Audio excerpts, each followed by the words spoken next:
Bharatiya Janata party के नेता और दिल्ली सरकार के मंत्री कपिल मिश्रा ने AIMIM चीफ असदुद्दीन ओवैसी पर निशाना साधते हुए बड़ा बयान दिया है। दरअसल असदुद्दीन ओवैसी ने महाराष्ट्र के सोलापुर में एक जनसभा को संबोधित करते हुए कहा था कि आने वाले समय में हिजाब पहनने वाली महिला देश की प्रधानमंत्री बनेगी।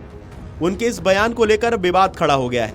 इस बीच दिल्ली सरकार में मंत्री कपिल मिश्रा ने ओवैसी के बयान पर तीखा हमला किया।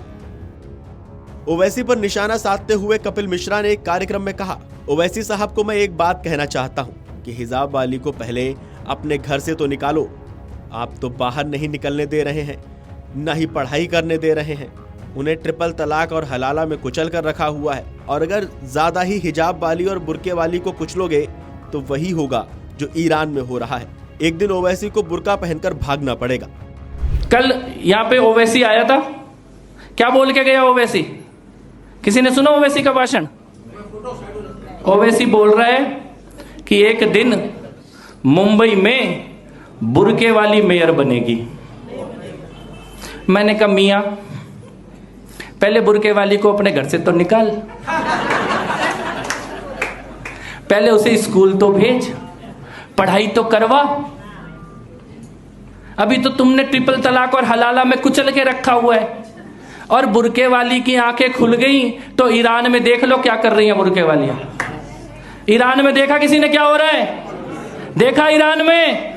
जिस दिन इधर ऐसा हो गया ना, उधर ओवैसी खुद ही बुर्का पहन के भागेगा उस दिन। लेकिन इनके दिमाग में कितना जहर है, इनकी सोच में कितना विष है, ये हमें भूलना नहीं है। आपको बता दें कि ईरान में राष्ट्रव्यापी विरोध प्रदर्शन चल रहे हैं।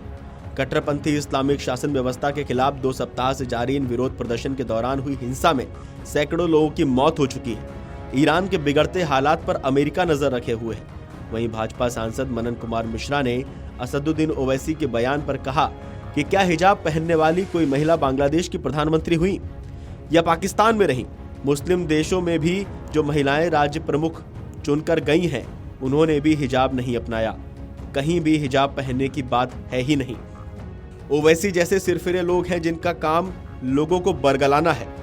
वे चाहते हैं कि उनका वोट बैंक बना रहे। APJ अब्दुल कलाम को राष्ट्रपति बनाया है, लेकिन उन्हें हिजाब पहनने वाली ही क्यों चाहिए? ये तो सेकुलर राष्ट्र कोई भी बन सकता है। हिजाब पहनने वाली इसलिए चाहिए कि उनको वोट की राजनीति करनी है।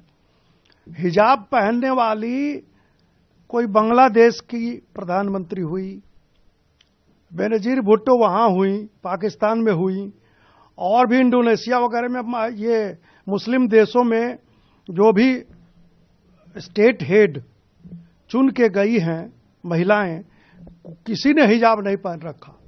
आप देखेंगे तो कहीं भी हिजाब नहीं पहनने की बात है। ये भारत ही ऐसा देश है, और ओवैसी जैसे सिरफिरे लोग हैं, लोगों को बरगलाना इनका काम है।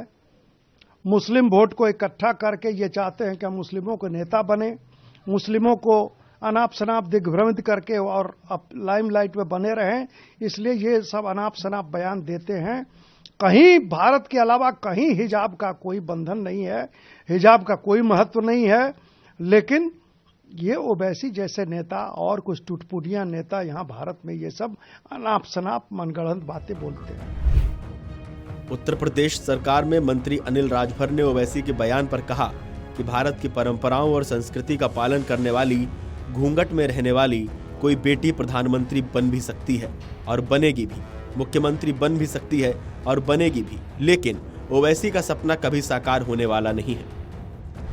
सर, ओवैसी कह रहे हैं कि हिजाब पहनने वाली महिला एक दिन भारत की प्रधानमंत्री बनेंगी, इसको लेके क्या?